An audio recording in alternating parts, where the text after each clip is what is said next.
John, you've been working on that documentary. You've been heavily involved in that about desegregation, the high school game back in the day, et cetera.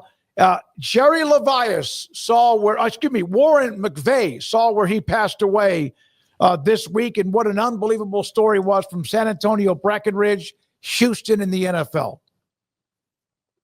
I'll tell you, we were looking for Warren McVea, and we couldn't find anybody who knew where he was. We called University of Houston. We called San Antonio, his hometown. I went on radio and said, if anybody knows where he is, people gave us a number that he never returned a call. And somebody told me he's probably really sick and doesn't want to be found. Turned out he had diabetes real bad. He had moved to L.A. where somebody in his family was helping take care of him, and he died over the weekend. He was the greatest running back in Fairview Interscholastic League history. That's all-black TBIL. Really disappointed we weren't able to get him. It's like Eldridge Dickey was the greatest quarterback, but McVea, of all those great backs, was the best. He had scholarship offers all over the country. He went to the University of Houston to play with Bill Yeoman.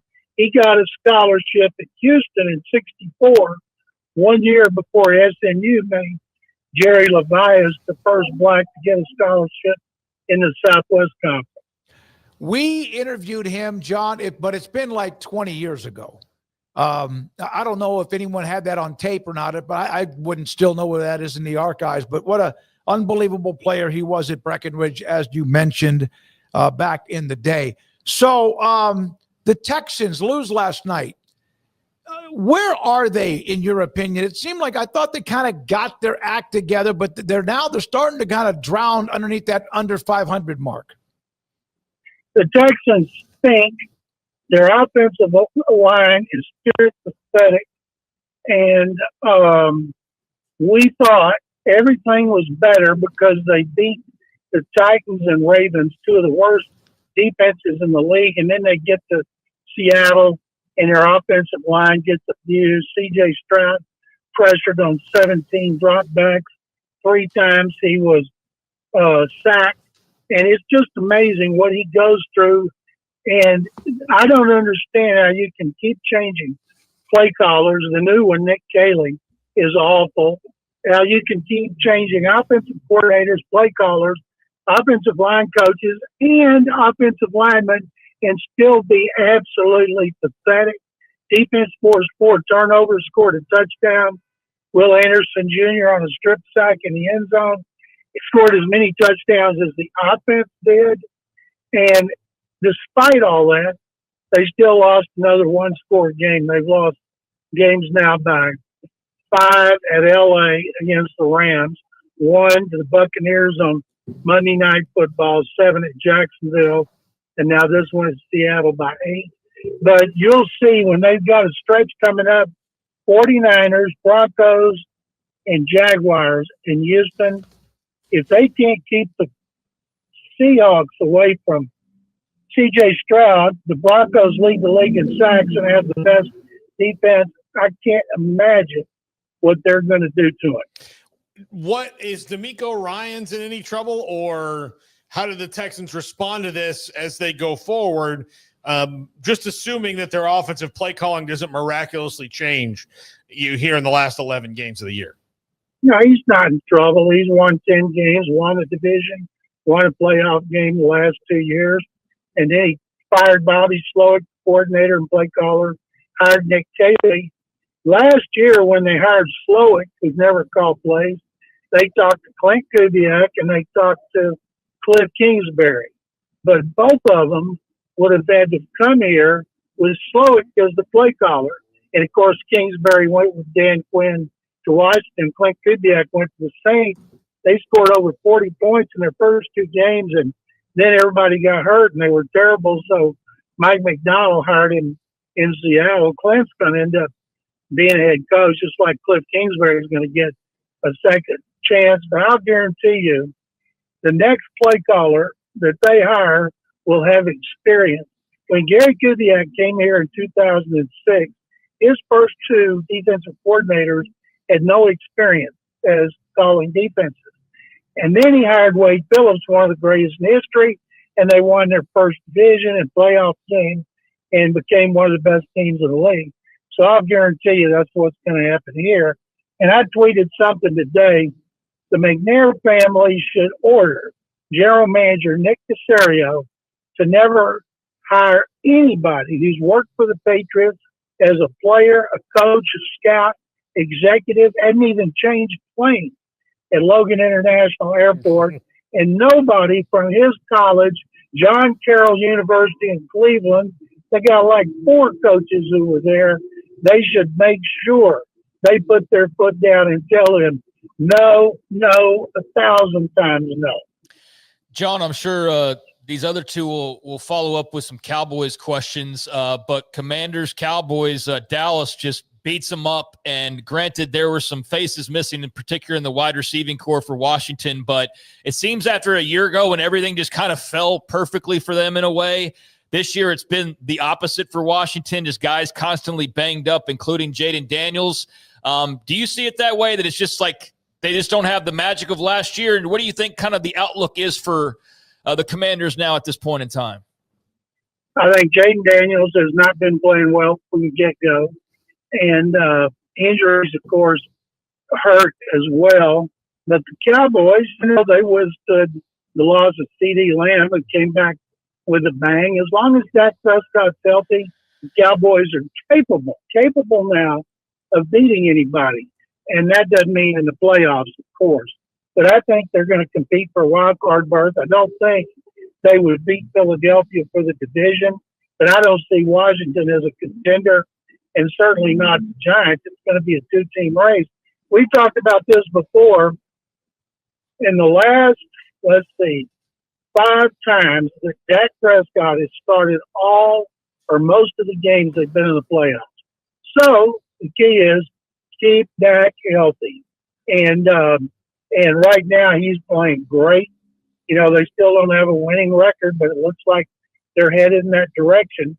And, I'm happy for Jerry Jones because he puts up with so much grief. Nobody wanted Brian Schottenheimer. He's overcome a lot of obstacles, and their running game's better than we all thought it would be.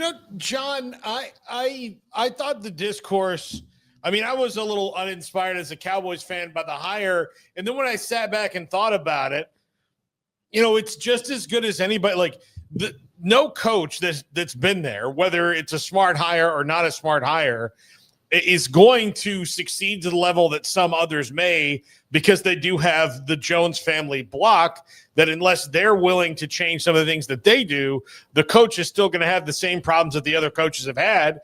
And what I've seen from Brian Schottenheimer is his offensive creativity just is leaps and bounds ahead of Jason Garrett and Mike McCarthy. Now, if they would just quit hiring, it's kind of like what you said about Nick Caserio and people used for the Patriots. The Cowboys like guys that were assistants with them and then got to be head coaches. Eberflus probably not the best hire they could have made, but they still did kind of sabotage him before the season. So I don't think it's even fair to judge the coaching staff yet. Well, we know they're not going to change their evil ways because that's the way it's always been. That's the way it's going to be. People can't underestimate the role that Stephen Jones plays. Everybody thinks Jerry Jones runs everything. No, Stephen runs everything. Jerry makes the final decisions. And so when Jerry is not able to be the general manager and oversee the personnel department anymore, that will be up to Stephen Jones. The coaches have to Will McClain, who has turned down GM jobs because Jerry must pay him better than GMs make. And he's a really good personnel man. And I'm sure that McClain gives them his advice. And probably Jerry doesn't listen. He'll listen but do what he and Stephen want done. But right now, if you're a Cowboy fan, you got to be excited about the offense. Hope the defense improves and doesn't suffer any more significant injuries, because if they throw the ball like they have been, they're capable of beating anybody in the NFC. That includes Detroit, who looks like the best team in the NFC. John, question about Mike Evans, who went down in that Tampa Bay game. He is among the top 40 in receptions, top 25 receiving yards, and top 10 in touchdowns. Won a Super Bowl when Brady was there, I think. And where is he as far as a Hall of Famer? Well, he'll be a first ballot member of the Pro Football Hall of Fame. This broken collarbone will keep him from 1,000 yards for the first time. And when I think about Mike Evans, who at one point in Galveston, he was a better basketball player and thought he was going to go to college on a basketball scholarship, and he's turned out pretty darn good. And I'm sure he'll come back. You know, they're not saying he's done for the season, but as someone who's had a broken collarbone, so many of us have, and we don't have to hit anybody or get hit, that is a serious injury for a football player. But Baker Mayfield's playing so well, and yeah, they lost that game, but Detroit is really good. But Baker's winning no matter who's on the field. But Evans is such a class act, and 5 years after his career is over, he'll be enshrined in Canton. He had Johnny Manziel earn the Heisman Trophy, but my goodness, did Mike Evans more than once make him look even better than he was. Absolutely did. You know, there's only one Aggie in the Hall of Fame. Mike Evans will be the second. The one is safety Yale Larry. There's only one? Yale Larry. Golly, yeah. Wow. Like, well, Richmond Webb, is he not in the Hall of Fame yet? Nope. Wow. Oh, holy cow. I did not realize that. All those years growing up, your Hard dad to said he believe, had a isn't bunch it? of Hall of Fame. Richmond Webb was, I know he was just inducted into the Texas Sports Hall of Do you Fame. think Richmond Webb will ever get in or no? Richmond has just started to get in as a finalist and gets discussed. He had 7 Pro Bowls when Pro Bowls meant something. He also protected Dan Marino's blind side, and he's got Marino calling around for him. I know Richmond lives here, and I've got to know him pretty well. I think eventually he will get in. Lester Hayes isn't in? Nope. He's been a finalist many times, but he's never made it. Now he's in a senior, and it's so weird. A guy will be a finalist for years, and all of a sudden, you know, people just forget about him. Isn't that crazy? Yeah. Notre Dame and USC, by the way, the colleges with the most at 14. I would guess that Myles Garrett and Von Miller will have a shot when they're done. Shane Leckler is going to be an interesting discussion with you guys when you decide to put another punter in. And I guess Ray Childress and Sam Adams had come up at some point too, right? Yeah, no, they're not going to be in the Hall of Fame. Garrett will, of course. I think Von Miller will be as well. And they'll not sure who will retire first, Evans or Garrett. I'm guessing Evans, but there'll kind of be a run on Aggies there, and they'll be, very deserving. John, thank you very much. How have you digested your football alma mater in Baylor with now 4-3 and coming off another loss because they always lose to TCU? I'll put it like this. I think I saw where their defense is 98, and out of the Power 4 conferences, only Oklahoma State is worse, and that tells you everything. Yeah, I agree with you. I mentioned that, in fact, yesterday. Thank you, man. Appreciate your time. Thank you, guys.